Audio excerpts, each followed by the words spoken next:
This is a story of loyalty, vengeance and justice. The sixth prince of northern Yan was declared as the heir to the throne, despite being the weakest and without patronage. At this time, the Emperor of Liang was old.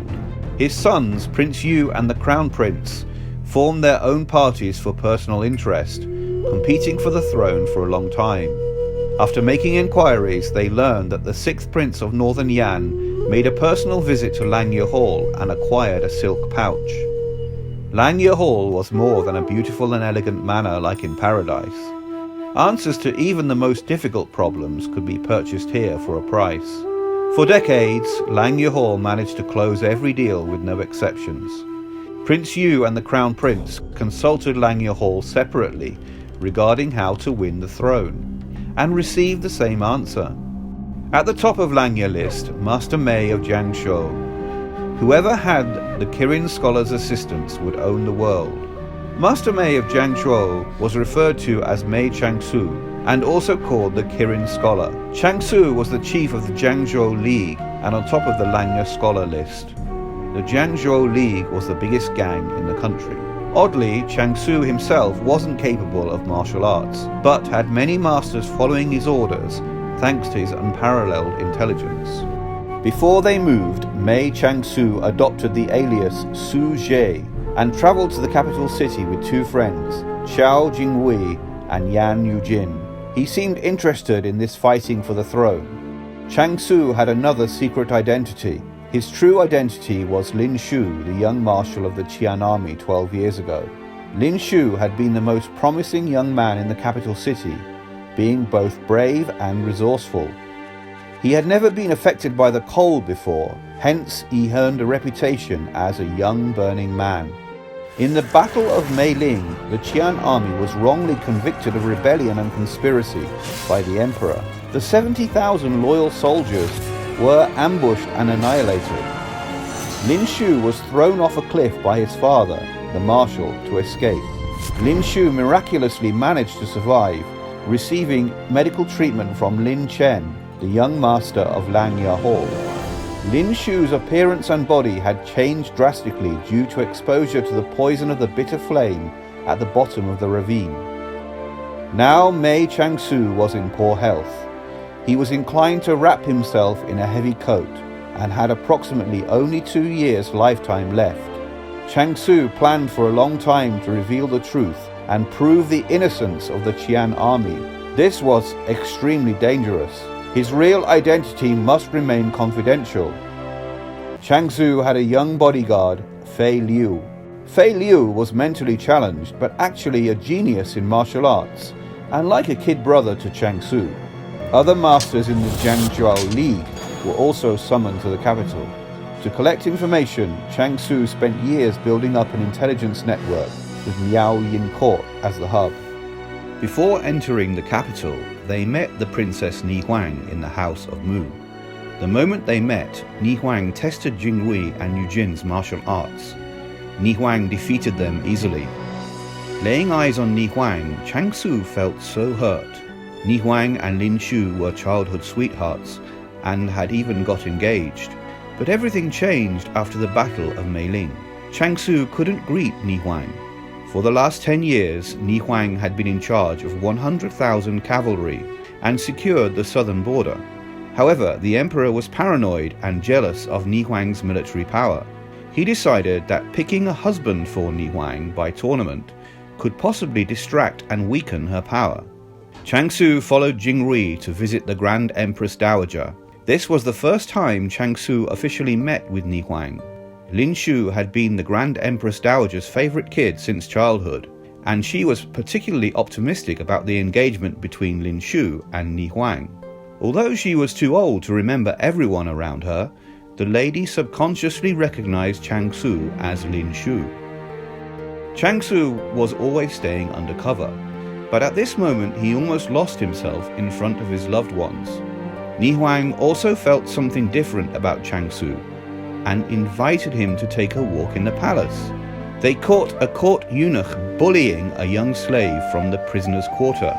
Suddenly, Prince Jing rushed out to rescue the kid from the eunuch. Prince Jing was the emperor's 7th son. He often went into battle with soldiers, establishing numerous brilliant achievements in war. But the emperor disliked Prince Jing's integrity, frequently giving him a hard time. Far away from court affairs, Prince Jing didn't yet know about Changsu. The kid's name was Tingsheng. He had a gentle temperament and was eager to study. Prince Jing cared about him very much. Changsu proposed to take Tingsheng as an apprentice and teach him knowledge.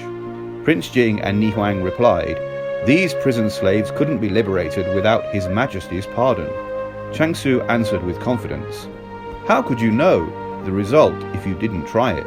Bai Li Qi, a warrior from northern Yan, stood out as a dark horse, defeating other candidates in the tournament. The emperor wouldn't like marrying Nihhuang to a foreign warrior. Changsu made a suggestion to His Majesty. 3 young slaves were selected from the prisoners' quarter, then trained by Changsu to form a sword formation, preparing to fight against Bai Li Qi 5 days later. Tingsheng was among the selected ones.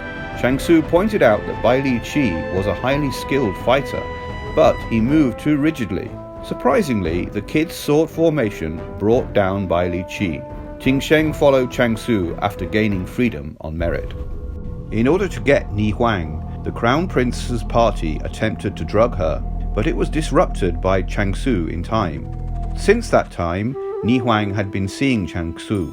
She felt she knew Changsu from before, having a natural sense of trust in him. Changsu couldn't reveal the true identity to his love. He was bearing the blood of 70,000 lives.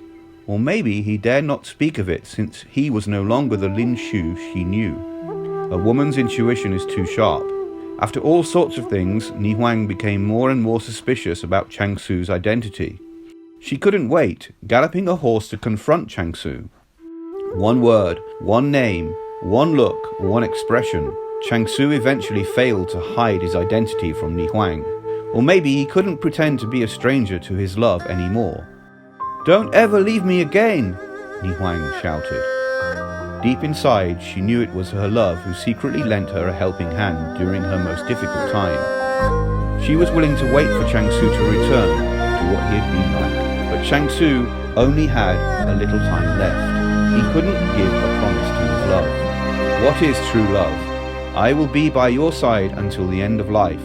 Changsu and Nihhuang were not the only ones trapped by love.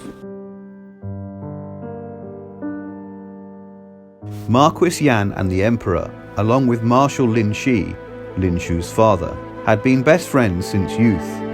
They vowed to stick together through thick and thin, life and death. Marquis Yan and Marshal Lin risked their lives to assist the Emperor to ascend the throne. But after His Majesty claimed the throne, the only thing left was a mere emperor and his subjects. He took Yue Yao, Lin Shi's sister, from Marquis Yan. After Yue Yao gave birth to Prince Qi and was addressed Consort Chen, Marquis Yan was ready to let go of her. Yet, in the Qian case, Prince Qi was sentenced to death unjustly. Yue Yao took her own life. Lin's family all died. Marquis Yan had been heartbroken and planning for years to assassinate the cold-blooded emperor. Changsu came to dissuade Marquis Yan from this. The assassination wouldn't be getting revenge, but purely expressing anger. The emperor died, leaving chaos behind. The crown prince and Prince Yu fighting, an unstable court, borders unguarded. Those who were wronged and mistreated would never prove their innocence. Even Yu Jin, the Marquis's son, who never enjoyed father's love, would be implicated and killed. Finally, Marquis Yan reached an agreement and cancelled the assassination. Like everyone else, Marquis Yan also wondered which prince the Kirin scholar would choose. No matter whether he chose to support the crown prince or Prince Yu, Changsu could easily make him sit on the throne. In the tournament, Prince Yu and the crown prince competed for Changsu by presenting him precious gifts. But Changsu chose Prince Jing, who laughed at this idea. His mother was a low-rank consort. He had no connection in the administration. "An advisor never blindly chooses the master," said Changsu. He had studied Prince Jing's background. Tingsheng was the last-born son of Prince Qi. Prince Jing always respected his elder brother as a role model, intending to save his only bloodline. Changsu made such an effort to save Tingsheng to express his sincerity. Prince Jing loathed a scheming man like Changsu his entire life. "Even if you helped me to the throne someday, don't assume you would be highly favored." Changsu spoke frankly that he valued Prince Jing's character, upright, fairness and selflessness, which is a far cry from his brothers. Prince Jing was deeply touched and determined to compete for the throne. Fighting for the throne led down a path of no return. Any mistake would potentially lead to death. Prince Jing must defeat Prince Yu and the Crown Prince. The Empress adopted Prince Yu, while the Crown Prince's mother was His Majesty's favourite concubine. They had been in business for years and evenly matched. The 6 ministries in the administration had chosen which prince to side with. Changsu sighed that his hands were used to bending bows and taming horses. Now he was only sitting here, useless, and stirring court affairs. Because of the poison of the bitter flame, Changsu was afraid of the cold, and thus often stayed close to the brazier. His plan had been implemented step by step. The cards representing Prince Yu and the Crown Prince's power burned one by one. Duke Qing illegally seized land. The victims were escorted to the capital to petition by the Jiangzhou League. Duke Qing on Prince Yu's side burned. Lu Zhijing, the Minister of Treasury, buried corpses in Lan Mansion. Changsu pretended to buy the place, opening a cold case investigation. The Ministry of Treasury was removed from the Crown Prince's side. The Ministry of Rights was compelled to violate the etiquette. Changsu invited Master Zhu, the most famous scholar, to a court debate. The Crown Prince lost support from the Ministry of Rights. The son of the Minister of Personnel committed murder. The Minister of Justice replaced the prisoner. Killed 2 birds with 1 stone. Prince Yu lost the Ministers of Personnel and Justice simultaneously. All this time, Prince Yu believed Changsu had been planning for him.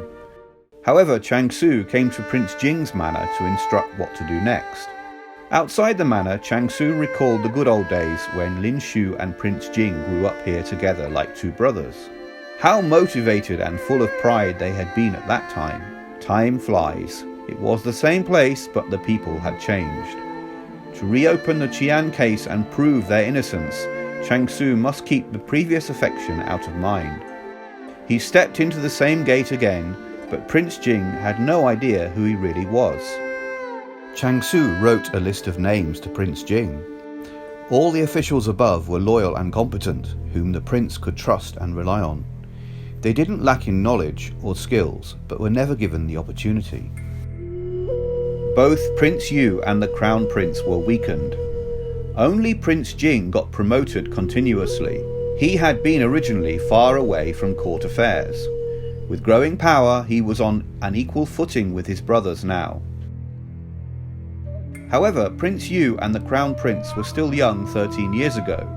They might benefit from the Qian case, but someone else was behind it. What's the truth of the Qian case? Would Changsu find out the truth and prove the innocence for his father, his family, and his fellow soldiers? Would the virtuous and upright Prince Jing defeat the cruel and vicious Prince Yu and succeed the heir to the throne?